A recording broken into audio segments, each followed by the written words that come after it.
Hi everybody, welcome to another Taubmans Live Colour event. My name is Fiona, I'm the Taubmans Colour Specialist, and tonight we have a very special event for you as we have a special guest joining us tonight. Tonight we have Carlene Duffy. Carlene is a designer, interior stylist and media personality who, along with her husband Michael, have taken their skills and passion for interior styling and renovation to many different audiences through TV, social media, and Carlene's full-service interior design studio, Cedar and Suede.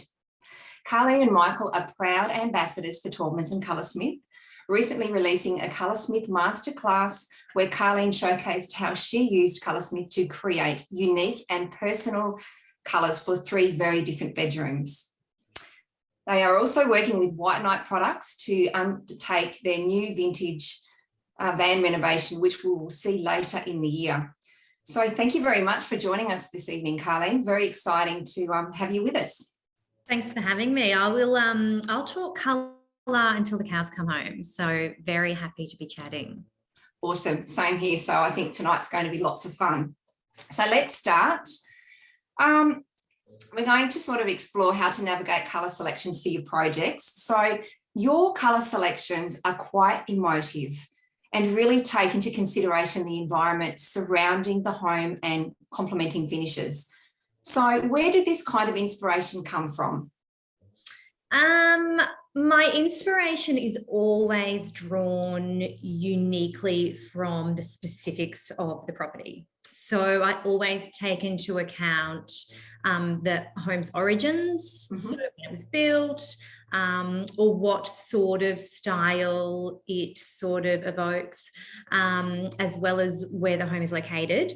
Yeah. And then really important is the specific sort of quality of natural light that each space receives. So there's typically like my 3 sort of pointers in coming up with any scheme. I always sort of think as well on, I guess,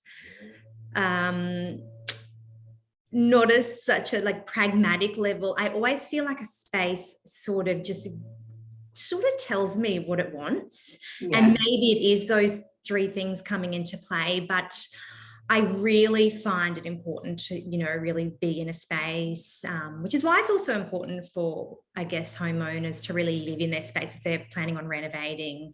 Definitely.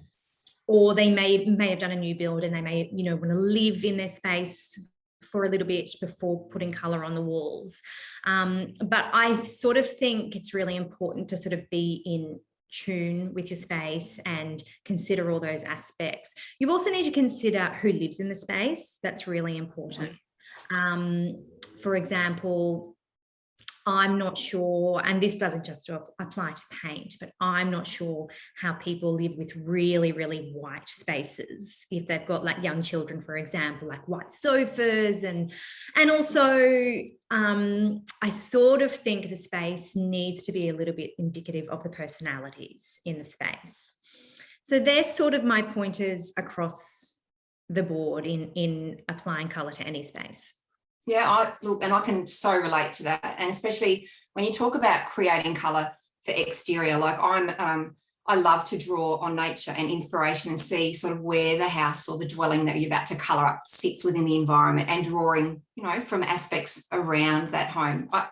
Does that sort of relate to you as well? Like, do you feel? Yeah, absolutely. I think you need to consider, like, for example, where we live in sort of a semi-rural area. So we're surrounded by lush greenery. And it was really important for us when we were doing our house to let the environment sort of do the talking and let it shine. And that's why we painted our own, facade black. And when you do that, it sort of just disappears.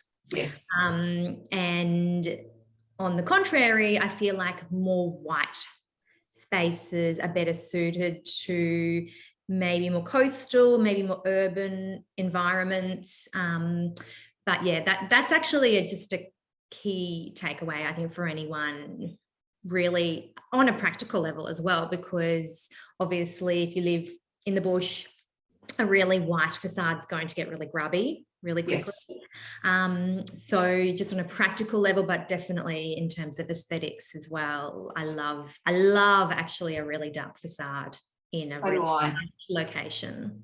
And then, you know, drawing on some, perhaps going back to, you know, the environment, seeing there might be, I'm going to throw it out there, but there might be a beautiful flame tree or something like that where you can draw on that, capture the colour with Colorsmith and then create a front door. So yeah, absolutely.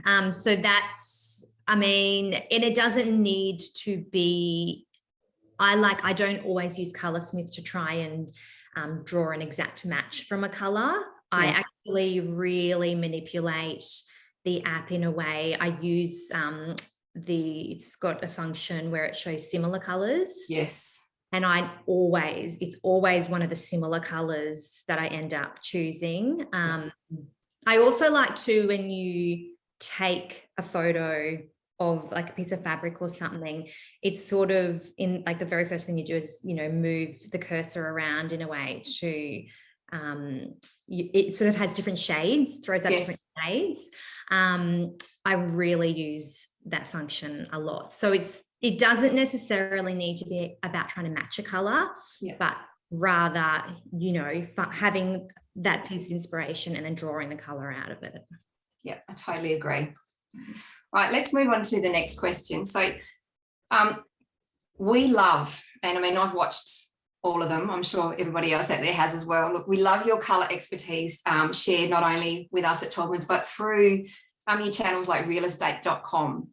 So when sharing tips on colour, how do you instruct your clients or a homeowner on where to begin? I mean, I know we've just touched on talking about the exterior, you know, looking at your environment, but what other tips do you have, or how do you help your clients?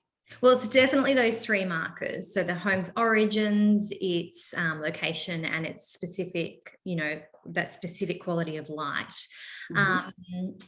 And really, I guess, playing with that. So also, I think it's really important to say to people, one colour that looks really good or really effective in one space may not be at all appropriate for your specific space, which is why I don't love handing over like specific colours to people because it makes me a bit tense, because I'm like, I know it's perfect for this space because I've, you know, trial and error, and I've put the time into it, and it's got this really specific quality of light, and that's not necessarily going to translate. For example, as you know, colours have so many different undertones. Yes.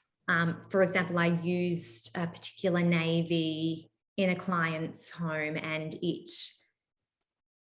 in that space, it was the perfect navy. But if you pulled it out, it was quite like a low light space. If you pulled it out and applied it to a different space, you would have seen a lot of purple in the navy, which, you know, and in a more highlight space, you would have really seen that that purple undertone, which just wouldn't have been right, I'm sure, for many people.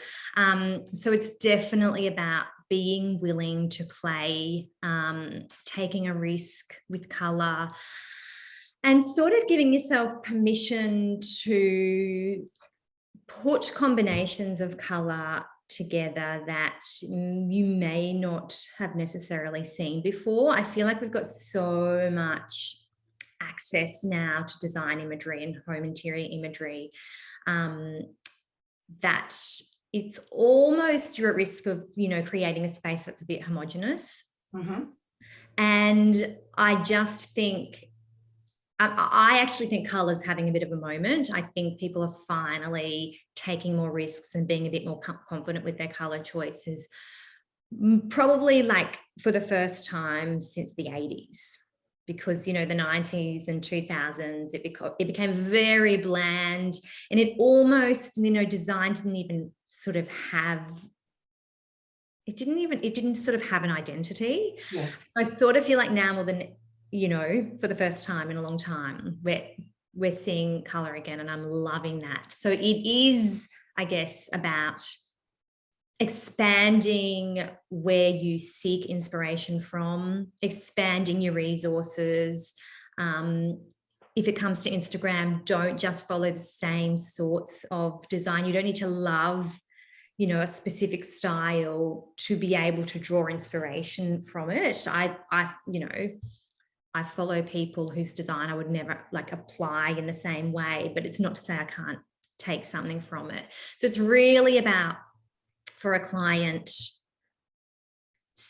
researching widely, and also being willing to seek inspiration from not just other like home design imagery, but like you say, from nature, from fashion, from art, from travel. I know it sounds like such a cliche, but that's where you sort of find the best sort of combinations that haven't been done before. So if you are looking for something a bit more unique, I think that's the way to go. I also, as a rule of thumb, and this is sort of my approach to applying color, I do it in a really saturated way. So I will come up with a color scheme. I'll come up with a color. It might be a single color, it might be green, and I might apply it to the one space in different shades. Okay. And I go all the way with it.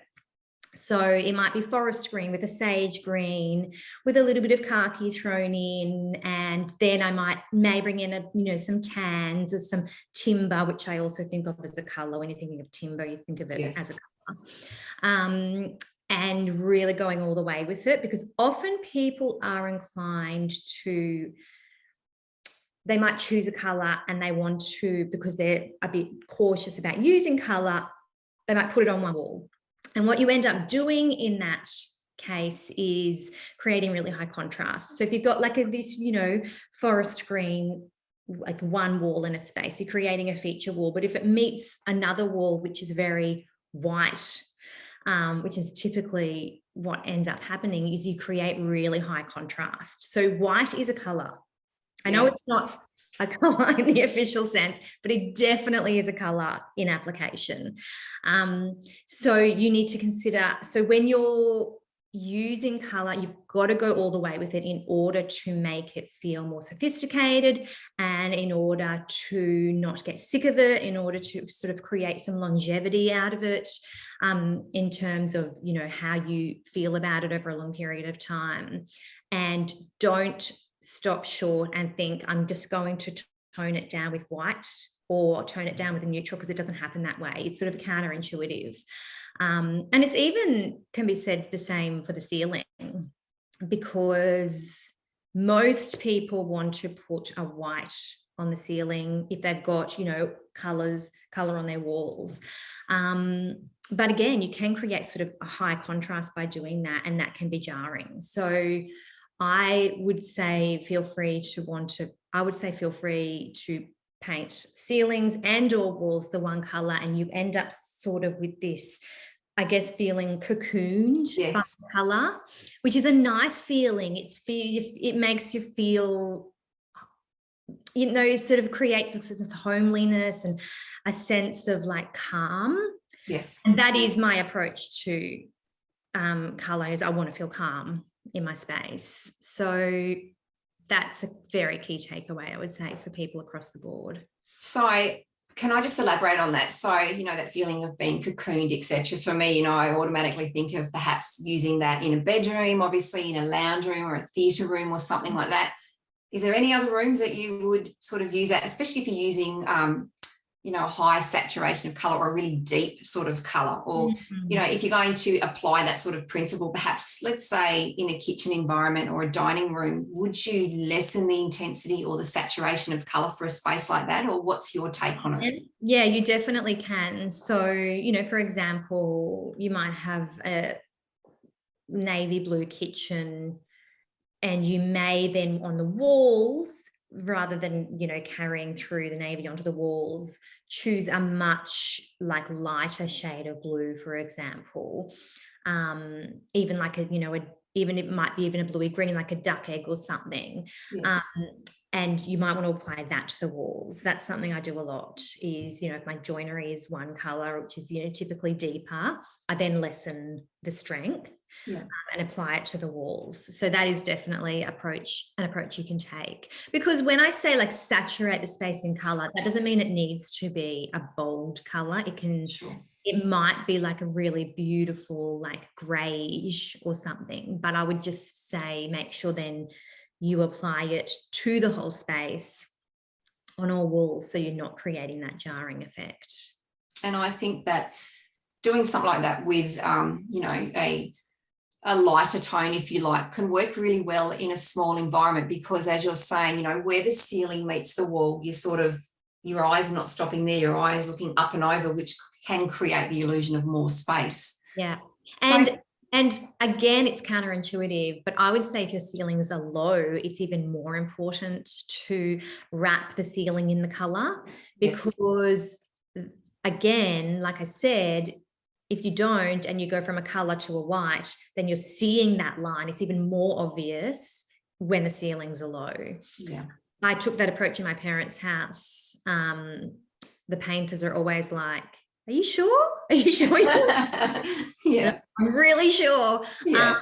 But yeah, my parents don't have high ceilings, and it was really important, I think, in there to really wrap that color. So what would you advise, now we're talking rooms and colour, what about bathrooms? What's your take on, what sort of tones do you like to sort of display in a bathroom, sort of from the walls and the ceiling, etc.? Because I know, you know, everyone goes for that safe approach of white. Yeah. But obviously, you know, you're matching white to a tile, and the tiles, as you would know, if you're using white tiles, let's say we're using white subway tiles, for example, all of those white tiles have a different undertone, and then you put that tile up against the wall, all of a sudden, if you're using a white on the wall, it can make the tile look dirty, or the reverse. So what do you do when you're doing a bathroom, and sort of what tones do you go for, or can you give us some tips? Yeah, I often with my client work is I start with my tile color. And again, if I've chosen like a deep green or like a, you know, a greeny blue or something, then what I typically do is come up with a wall color that's less saturated but within those tones. So I sort of, you can even like take a photo if you're using, you know, the Colorsmith app of the tile, manipulate the shade in the app and come up with something that's sort of complementary. So I've actually recently done quite a few bathrooms that way, starting with the tile, greens, blues, even a yellow. Oh, beautiful. Yeah, so, and it's really effective. Again, it's just a way to saturate the space without creating high contrast. But I am inclined to put probably more paint in my bathrooms than others, because we sort of take the approach to bathrooms where you only tile the areas that you absolutely have to tile. We don't tile the ceiling. That's just a general, I guess, cedar and suede approach to bathroom. So we tile the showers and the floor, and then we paint the walls always. I just think doing that, because bathrooms can be sort of, you know, cold, hard surfaced spaces. If you reduce where you're using tile, a few things happen. You are giving yourself, I guess, the option to potentially use a more expensive tile because you're using less of it. So it sort of helps, you know, with distributing the budget a bit better, but it, like I said, it also helps get a little bit of color in there, and it doesn't need to be deep and it doesn't need to be bold. But even with whites, I would say we've just hit a time where, you know, where whites used to be just recently very gray based, so very black based whites were very popular, and it was all about reducing like that ochre that's in the white. We've sort of turned a corner with that, and we're definitely seeing warmer whites coming in with much more of that ochre in there, less of the black, and much warmer. I would also say, on the topic of whites, my general approach is to go warmer with your whites in a more classical interior, and maybe pull the color out of the white a little bit and do a little bit more of that black based in a more contemporary interior. That's also, I would also say on that, I would put more you know, of the ochre in my white if I was doing sort of a low light interior, but I did want to use a white. So then it starts like erring on the side of, like, I guess, an ivory. And if you've got a higher light, more highlight space, then again, you can put a little bit more of that black in it. But I find white's the hardest because they're sort of, unless you get that color on the wall and really sample it out, it's really hard to choose one. And I also say to clients on that, when you are doing your swatches on the wall, don't put them so close together, because you know how you might like, and this applies to any color really, some greens have more yellow in them, and some, you know, blues have more purple in them, some blues have more like sort of black in them. It's the same with white. Some whites throw pink, some are yellow, some are more blue, some are more black based.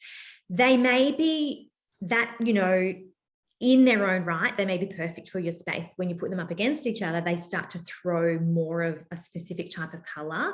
So when you swatch it out, I would say make sure you're separating them and really looking at the color in its own right, like individually, unique to itself, and watch it over the course of the day. Yeah, absolutely. I totally agree. Why it's like a default for people, but I'm like, it's actually really tricky to get right. Like, it's sort of intimidating to get the right white. Oh, it is. And as you said, like, there's so many factors that will influence the white. I mean, I know, for example, I did quite a few display homes for many builders, and there was a particular color that I used to love, and it was a beautiful white that had a gorgeous silvery undertone.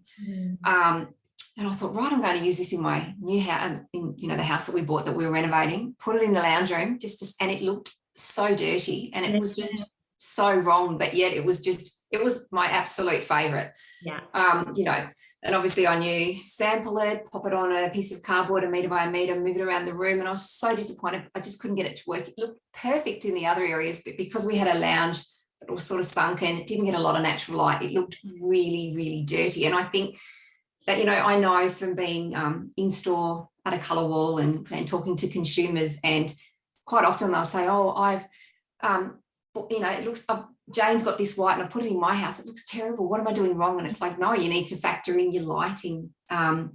What sort of lighting as well, you know, LED, warm, cool, etc. What's on your flooring? If you've got floorboards, you know, that's going to create more warmth. It's all of those things that I think, you know, a lot of us don't, or when you're embarking on a colour journey, a renovation or whatever, a new build, you sort of don't take that into consideration. You look at the swatch and you go, that's the colour I want, but it's not until you put it in space that you see how it's going to play. And I think that's really crucial advice, as you're saying. Yeah, and it's also probably unrealistic to think that you can choose one colour for your whole house, because your colour is going to have all different quality, like each space is going to have its own unique quality of light, and you need to account for that. So it's, I would say it's really important to make sure when you're going into a renovation or even just a refresh, to account for the fact that like you're going to need multiple colors. Even if it's multiple whites, you're probably going to need multiple whites throughout the house. Yes, I agree with you. What about, well, more on whites, and we touched on whites for coastals before. Like, do you have any tips for anybody out there that's wanting to use white on an exterior? Like, I mean, you've touched on talking about, you know, for interiors, looking for something that's warm, more oak, etc. What do you say when you're going to, you know, you're set on using white of some description for an exterior? What's your take on that? White on the exterior is so tricky, because when the light hits it, it sort of sucks out all the undertones and it just looks like it's a white out. So it's even trickier to come up with a white for the exterior. But those same sort of rules apply. You've got to really just sample, let it sit, see how it interacts with the light throughout the day. Choose something that's right for your style of home. And I think that rule of you know, a little bit warmer for a more classic home and a little bit cooler for a more contemporary home applies to the facade as well. But you'll probably have to sample more colours on the facade than you would even have to inside for that reason. And I would make sure the white is right for your surrounds and what, you know, sort of conditions the house is exposed to. For example, I did see a really big white house on a red dirt farm. And Oh no. all the power to you, but I don't know how they do it. I don't know how Oh, it's maintained. But that's crucial to consider that. definitely. Thank you. Fantastic insight there for everybody out there who's about to embark on interior, exterior, etc. Thank you for that. That's really, really good. Yeah. Let's move on to your bedroom series and Colorsmith. So can you please tell us about your bedroom series masterclass? Like, how did this project come about, and where did you start with creating such a unique style for each of the rooms? Yeah, so this project, because it was my sister's house, I probably had the most sort of creative freedom I've ever had, which is exciting. But this home was like a 70s, 60s, really odd sort of building design, located with like really sweeping ocean views on the Gold Coast. The house had been renovated a few years ago. It already had like a navy blue kitchen, which we'd designed previously, and the rooms just never got addressed. They were sort of just left as this blank canvas. Like the storage was sort of insufficient. It was the old school sort of, in wardrobes, that they were made typically by carpenter, and they weren't fitted out adequately, but they were just also so bland. They were so boring. So it was an opportunity to address both of those things, so functionality and giving the spaces their own personality. Two of the rooms, so the master bedroom and my nephew's room, were located on the side of the house that got amazing natural light, like in abundance, almost too much. And then my niece's room was located on the atrium side of the house, which received this really weird sort of light, in that it sort of bounced off the atrium roof in like ceiling in a way and created like a really warm glow. So it was nice, but it was such a challenge for me, because I was going to go like sort of approach that space with a sort of warm pink on the walls, and when I got in there, I knew it needed a yellow. I needed to work with that's I guess a lesson for everyone: work with what you've got. So work with the light you've got rather than trying to fight it. If I had tried to apply any sort of blues or greens in that space, it would have looked dirty because of the light it's received, which was that yellowy, glowy, warm light. So that's what I ran with. And I've never done a yellow room before, so that was a bit of a challenge for me. And in trying to achieve a colour, I guess, that was warm enough, but not so warm that my sister couldn't swallow it. You know what I mean? Like it was my own space. I think I would have gone even warmer and gone like quite caramel. But it needed to be for a 10-year-old, 9-year-old girl. And it was a challenge. I sampled quite a few yellows, and it just, sort of felt right. So, we installed new joinery in there so that they were fitted out in a way that they had heaps more storage. We did built-in desks with bench seats that also had storage. My niece is a real collector. Yeah. So that was really crucial. And the wallpaper in there really complemented that by adding sort of the pink wallpaper with had a little bit of that yellow in it. And then we did the half height VJ in there, which created that really nice ledge, which again was an opportunity to, I guess, place their little collectibles, of which they have many. But that room was the trickiest. With my nephew's room, I guess natural, like abundance of light gives you far more options, but I knew I wanted it to be a blue.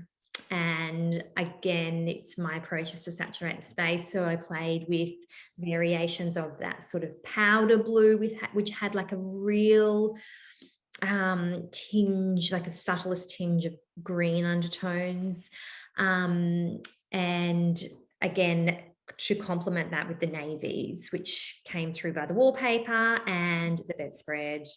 And I always incorporate vintage elements into my spaces always. I just think it's the most effective way of like incorporating, adding soul into a space. And because of the origins of the home, we ran with some 60s style like TV chairs, which we just, you know, it was super affordable from that marketplace, which we just had the cushions recovered, didn't touch the timber at all. We left them a little bit rustic.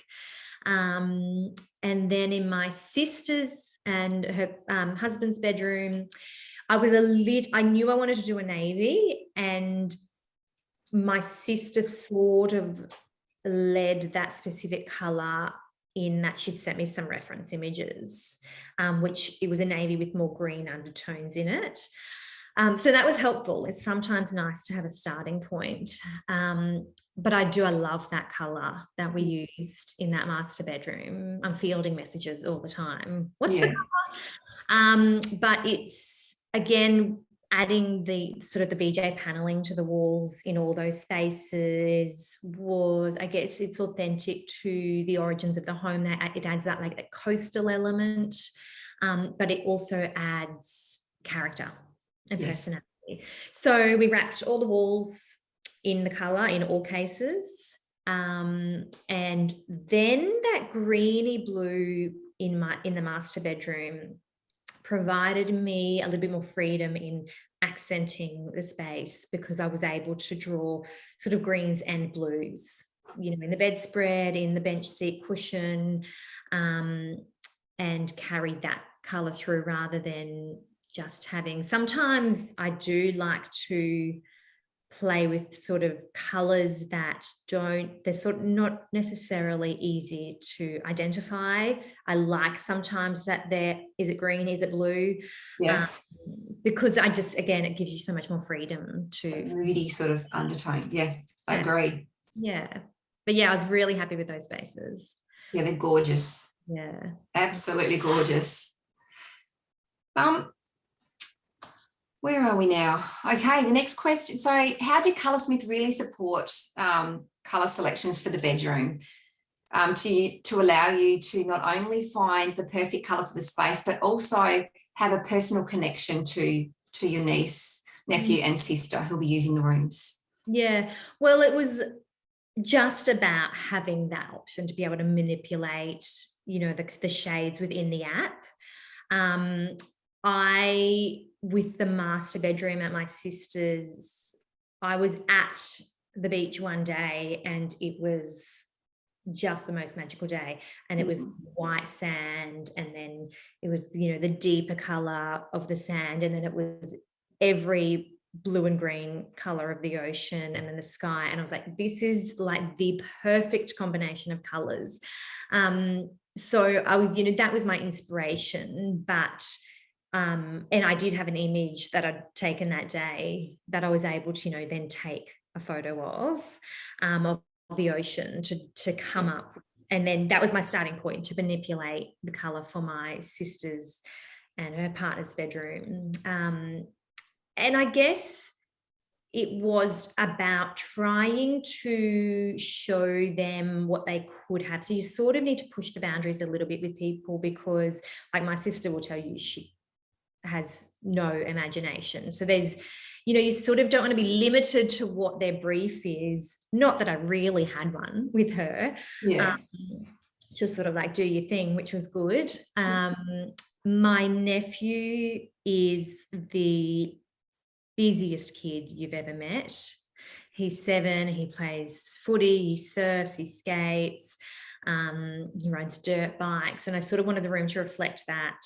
I wanted also the blue that I did in there to grow with him a little bit. So I want, you know, over time he'll be able to maybe, or they do, kids grow old and they want to sort of add their own personality even more to the room, you know, the personality of as they are, as it stands, of their specific age. But that blue will definitely grow, because it's not it's not like a baby boy blue. It's got like, I think that green undertone sort of changes it a little bit. But yeah, as it stands here, I wanted it to reflect as he is right now, which, you know, elements of the sea and the skateboard and, you know, the surfboard hanging on the wall. And yeah, it was, I think it effectively does that. And my niece is the quirky one. Like she was tricky because she really knows what she likes.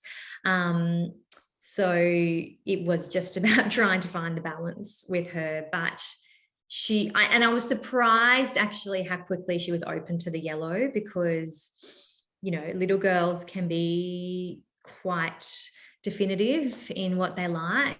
And she was just like, yeah, let's do it. Oh, awesome. Yeah.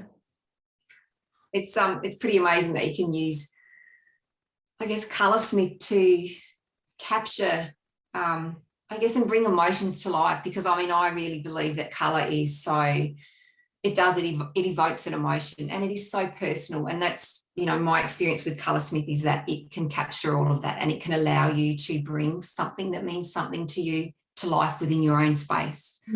It's really about the capacity to, like, the opportunity to be able to create a colour that's unique, because, as I said, I feel like it's, with design imagery, so accessible, and, you know, and, you know, people have so much access to us via social media that it's easy for us to just hand out colours as they're requested. I sort of think you don't really want to see the same colours used on repeat. You want to be able to see some fresh variations of colour out there, and I think this is your opportunity to do that and really add a sense of like uniqueness to your space. It has to be, you know, unique to you and how you live and the people who live in your space.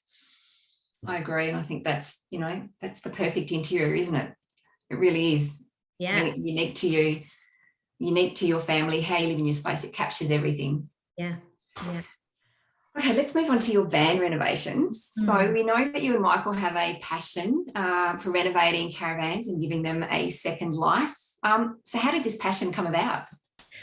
I think we got home one day from a camping trip where we were tent campers, and it just all felt too hard. And we were like, we wanted to keep camping because we grew up camping. We wanted to provide our kids the same experiences and have those same memories, but it needed to be easier because we're busy. So it needed to be easier to get out of town and to come back again. And the van was the answer to that.